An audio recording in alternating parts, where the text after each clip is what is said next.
Good morning. Good morning.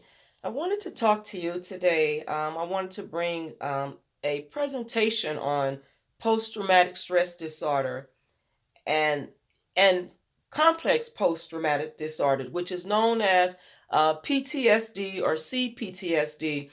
And I want you to understand that mental illness is very prevalent in the Black community, and it has remained untreated for some time. And May is the month for Mental Awareness Month, so I wanted to bring some information to you. If you're interested in looking at this video, it can help many people. One of the things about mental illness in the Black community is that a lot of times uh, it goes untreated.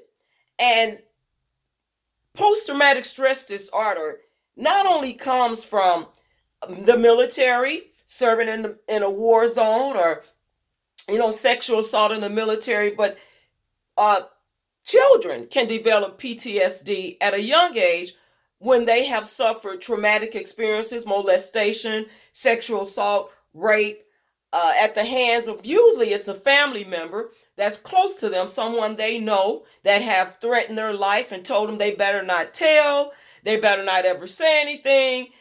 They've given them threats that they're going to kill them, or they're going to kill their parents or their mother or father. Also, it can be severe child abuse, maltreatment. So when we look at post-traumatic stress disorder, historically, children were not diagnosed with post-traumatic stress disorder. They usually were diagnosed with a personality disorder, and that wasn't really shown until they became 17 or 18 in their later teens. Then they labeled it as, or diagnosed as personality stress disorder, which is different from post-traumatic stress disorder or dealing with complex post-traumatic stress disorder. And so uh, when we look at this, the purpose of the presentation is to bring awareness to post-traumatic stress disorder, because it's not post-traumatic stress disorder is not the result of a personality issue. It is the result of trauma. And so when it's left untreated or misdiagnosed, it leads to suicidal ideation.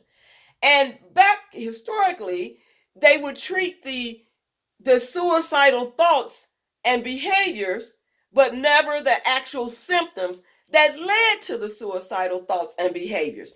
And PTSD is the most common mental disorder that is being diagnosed among veterans, sexual assault and trauma victims, as well as some that have experienced major trauma and loss. So you can suffer PTSD just from losing loved ones or a loved one, and it's trauma up on top of trauma that tends to do the most harm and impact the individual.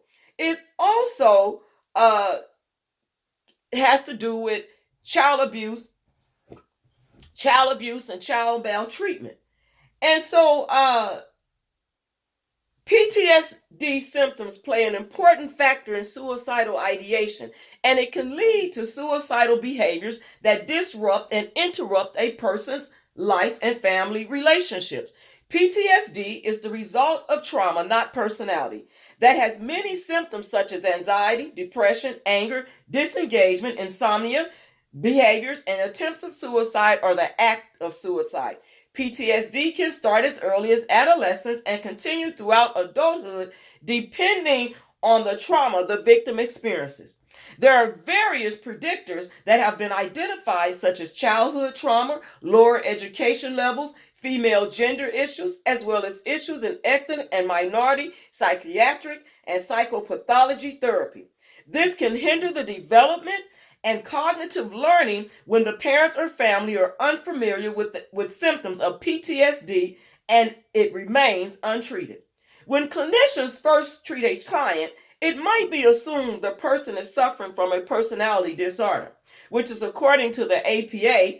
but an enduring pattern of inner experience and behavior that deviates markedly from the expectation of the individual's culture, is pervasive and inflexible, has an onset in adolescence or early adulthood, is stable over time, and leads to distress or impairment.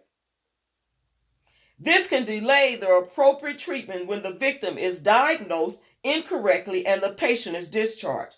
However, the patient still suffers the symptoms that impact the life of the individual that can lead to the suicide or the act of suicide.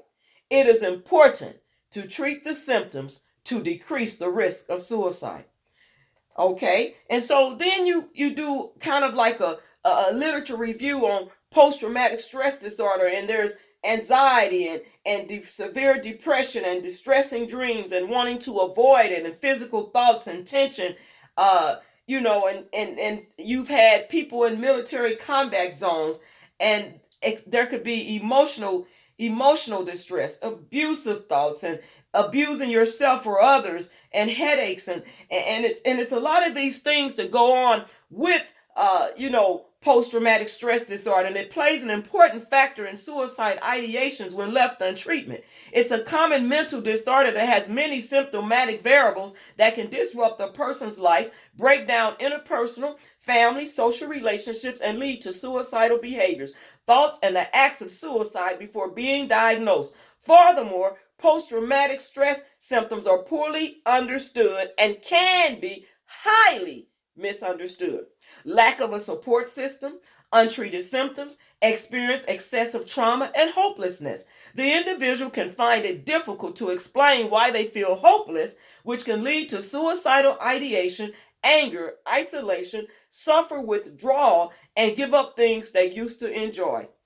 Hopelessness is a negative factor of PTSD and a common predictor of suicidality. Scholars discuss empirical evidence shows the negative views or self-appraisal of negative social support are associated with suicidal behavior in those experiencing traumatic events and PTSD. Suicide is the feeling of hopelessness, useless, and unbearable self-determination of life. It is one of the most critical health problems in the United States today, which can affect any age group. Thus, one of the leading causes of death worldwide. It is also the third leading death in adolescence, and the rates of suicide attempts, suicidal ideation in adolescents have significantly increased in the past decade.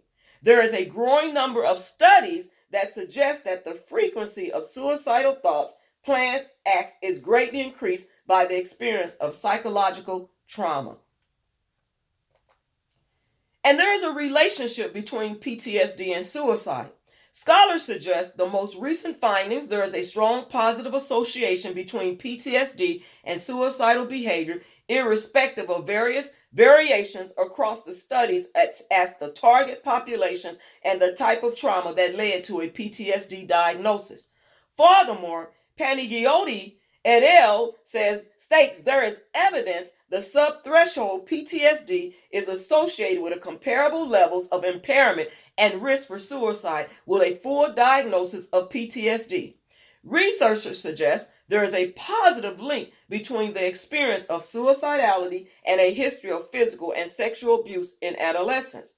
A more recent narrative review of the literature, which examines the impact of childhood maltreatment, sexual, physical, and emotional abuse and neglect on the experience of suicidality in adolescents, demonstrated that different forms of childhood maltreatment were associated with adolescent suicidal ideation and attempts across community, clinical, and high-risk samples. And then you have veterans that are dealing with PTSD. And it says here that post-traumatic stress disorder can occur after someone goes through a traumatic event like combat, assault, or disaster. Most people have some stress reactions after a trauma, but if the reactions don't go away over time or disrupt your life, you may have PTSD. Well, what is PTSD? As I explained earlier, but let's talk about it with veterans that are suffering with PTSD. Military active personnel and veterans are the two highly vulnerable at risk groups for development of PTSD. Veterans that have served in combat and war zones, disaster, rape, sexual assault can experience withdrawal, irritability, emotional avoidance, anger, detachment, and traumatic reminders of the event, as well as substance abuse, depression, anxiety, and other psychiatric disorders. Researchers reported a higher risk of suicidal ideation among veterans with PTSD. PTSD can occur often occurs in combination with persistent post-concussive symptoms and chronic pain, which complicates the diagnosis and treatment of PTSD. And then you have adolescents that are suffering from PTSD, depression, managing situations, certain events that can re-trigger it. From children that are suffering from it, stress, physical issues. And so PTSD, can occur in adolescents that have suffered severe child abuse, sexual trauma, including multiple times, emotional and psychological trauma. Children can also suffer from low self-esteem, emotional disturbance, anger, fear, anxiety, and depression, which can lead to suicidal attempts when sexual trauma has occurred. Children can have behavior problems, do poorly in school, suffer cognitive functioning, and developmental issues. These issues can lead to negative or distorted evaluations of self in cognitive, problem-solving abilities, accessibility to social resources, and rescue factors. Children can exhibit and experience the same symptoms of an adult that have been diagnosed with PTSD, but oftentimes the diagnosis is overlooked and the child is only treated for the suicidal behavior.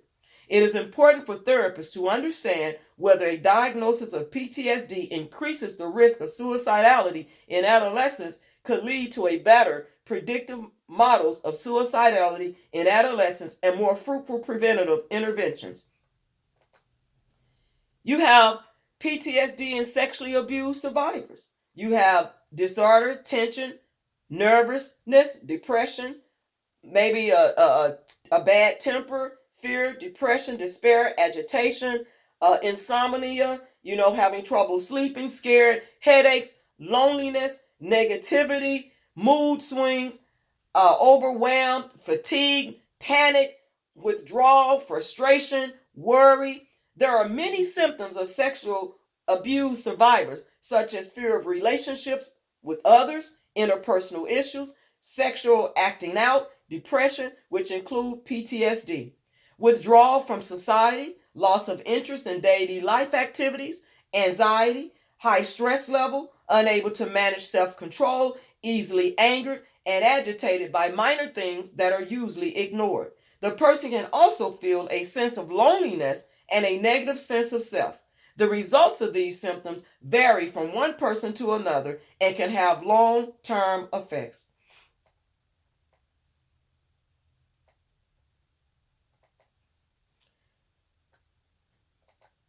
So there are specific treatments and interventions. It is important to use specific treatment interventions while addressing the symptoms. Using those specific treatment interventions can reduce the ideation of suicidal. Individual therapy, group counseling, mindfulness exercises, homework assignments, record keeping of symptoms, and how often the symptoms occur. Many clients do not seek treatment right away because of the stigma associated with PTSD. The stigma. And that's important to know because in a lot of the Black communities, they did not get treatment for children or for adults that suffered from it, from sexual trauma or adult. And even when they started to suffer as they got older, the effects of the trauma that they suffered in their childhood, now it's affecting them in their adulthood, and the stigma that comes with it, it's brushed up under the rug. And so you see a lot of mental illness that goes undiagnosed and untreated in the Black community. And I want people to understand that. And there is a stigma that's associated with PTSD. People might think I'm crazy. Negative beliefs about treatment, that they might not be healed, that they might be embarrassed, that the therapist might not understand. And that's one of the things that's farther from from the truth, because a good therapist that serves with integrity and understands to never do no harm to the client will not make you feel that way. They will treat you like a human being, treat you like you are important and valued, and they will do everything they can to get the treatment to deliver the treatment that's needed under the research and the proven treatment options and plans that are available. And they also, you as a person that with the stigma behind PTSD, is the problem would really need to be really bad, is what some people would think, to not get the treatment. However, which are lower likely for the veteran to seek treatment, although they are suffering.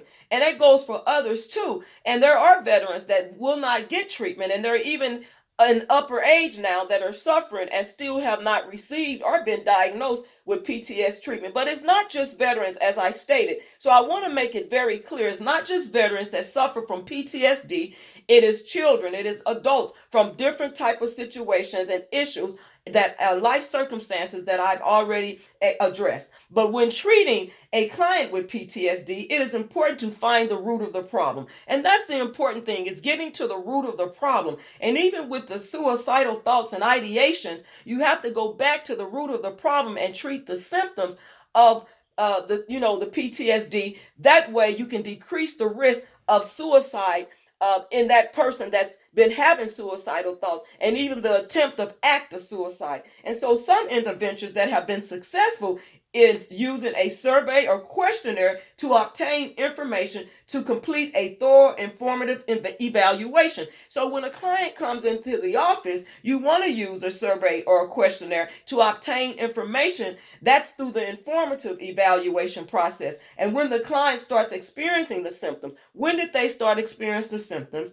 Was there any trauma? Have they received treatment before for the same symptoms, or have they previously sought mental health? So you want to know when did the trauma start? That's so important. But scholars suggest using prolonged exposure, which is PE, and cognitive processing therapy, CPT, are two of the most rigorous test evidence-based treatment, EBTs, for veterans for post-traumatic stress disorder.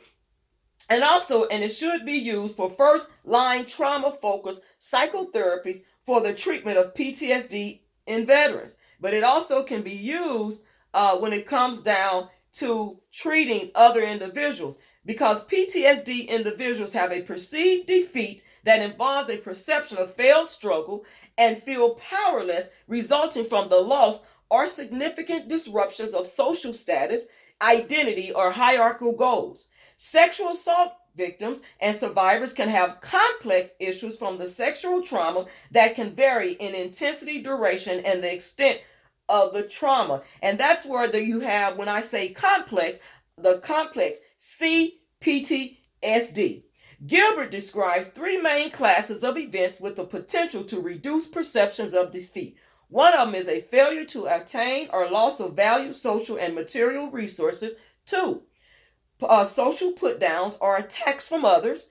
And 3, internal sources of attack, such as criticism, unfavorable social comparisons, or unachievable ambitions, including loss of psychological autonomy, worthiness, and competence, and sense of not being human anymore. It is important to obtain an accurate diagnosis of trauma-related difficulties, and it is vital not only to maximize quality of life for affected individuals, but to ensure appropriate service commission and delivery. Without treatment and depending on the trauma, the client could have complex PTSD, which can be difficult to treat.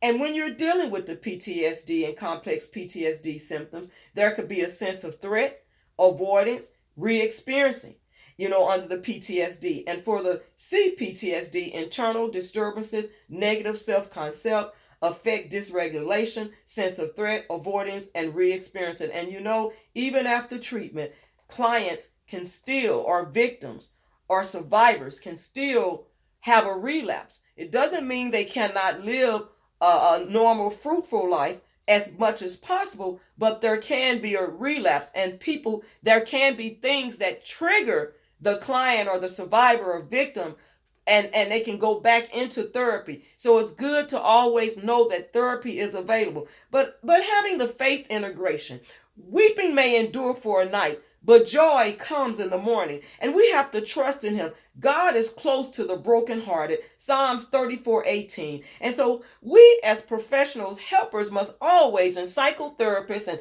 psychologists, and as a human service professional, worker, you must always aspire to the highest to help clients succeed and be the best you can be in the helping field by engaging in self-reflection and the employment in the decision-making process. When we appeal to God and lay everything at his feet, he will help us indeed. But if I were you, I would appeal to God. I would lay my cause before him. He performs wonders that cannot be fathomed, miracles that cannot be counted. Job 5:8-9.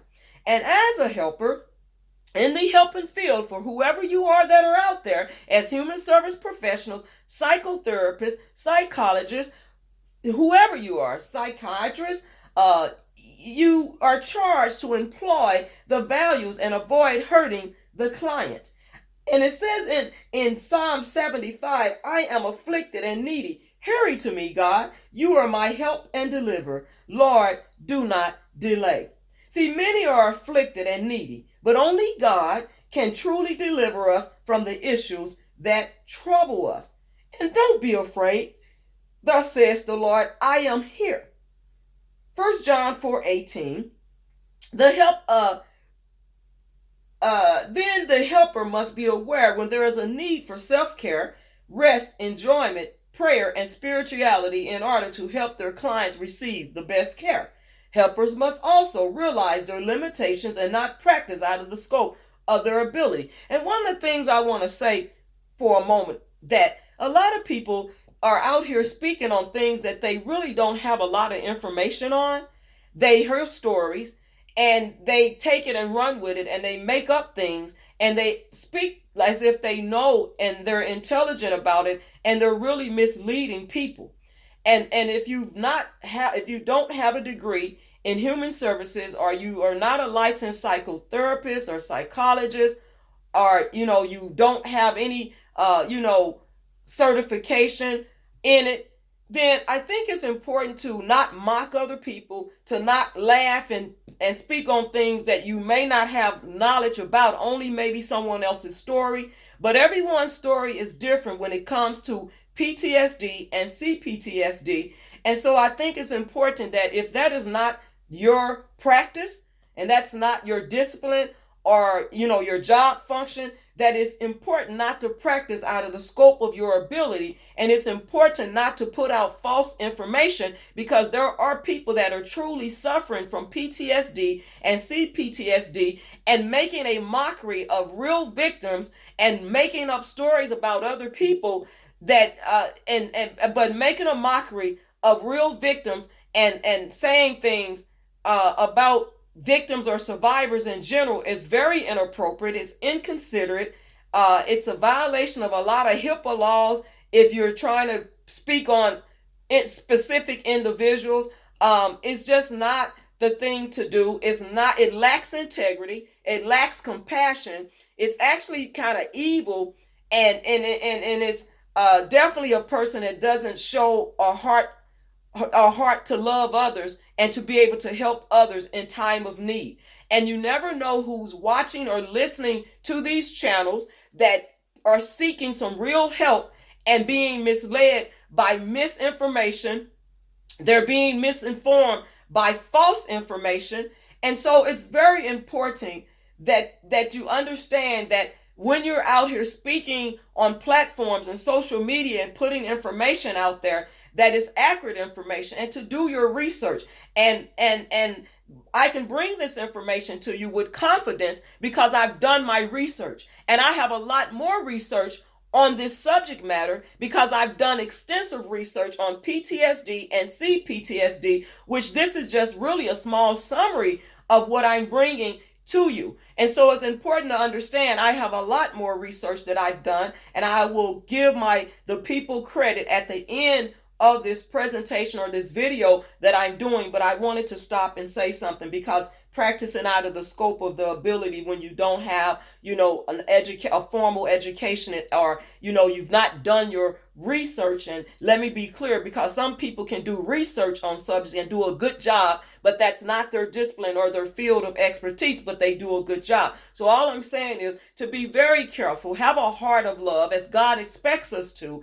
He expects us to treat people with kindness, and he expects us to operate under social injustice of helping one another, the oppressed, and to not laugh and mock and people when they're suffering, because there is a stigma out there. But yet and still, just wanted to put that out there. So we don't have to live in fear and live in fear, but we can rely on the Holy Spirit to comfort his people in times of trouble, need, pain, sorrow, brokenhearted, fear, depression. We can join in and trust only in God every moment. We must tell God all of our troubles and pour out our heart's longings to him. Believe me when I tell you, he will help you. So if you put your trust in the Lord, Psalm 62:8, he will help you.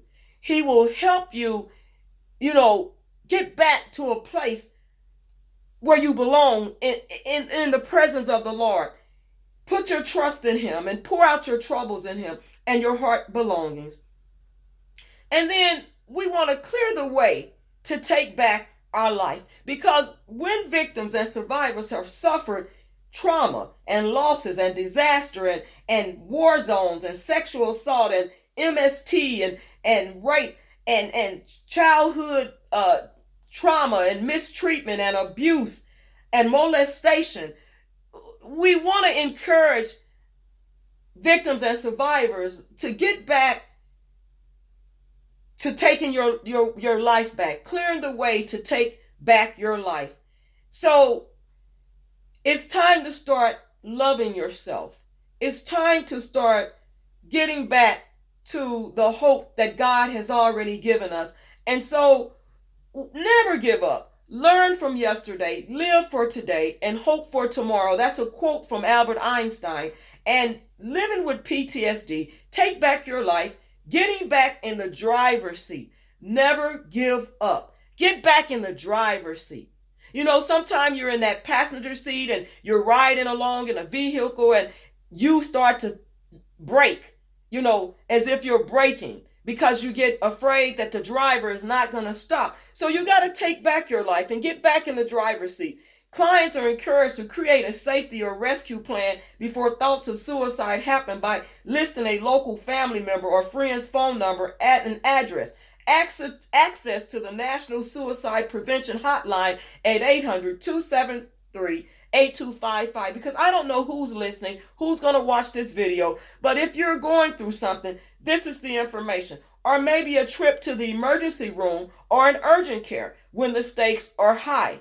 That's important. And if you have a mental health clinic in your community, show up there to get the treatment that you need or the help you need. Reflect and determine what is important to you. Live out your values. So reflect and understand and determine what your values are, and start to live out those values, and don't let anyone interrupt or to take those values from you. What's important to you. Be determined and consistent. Schedule time to do small things you enjoy. And that's so important to manage PTSD if you're suffering from it, or C-PTSD, is to be determined and consistent and schedule time to do small things you enjoy.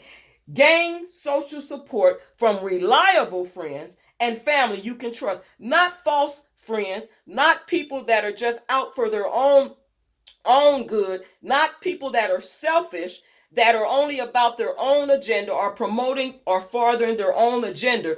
Those are not reliable friends. You need someone that's going to guide you, to a positive outcome, not someone that's going to lead you off a cliff, and someone that's going to use you for their own selfish ways and their own negative things. You don't need that. You need reliable friends and family you can trust.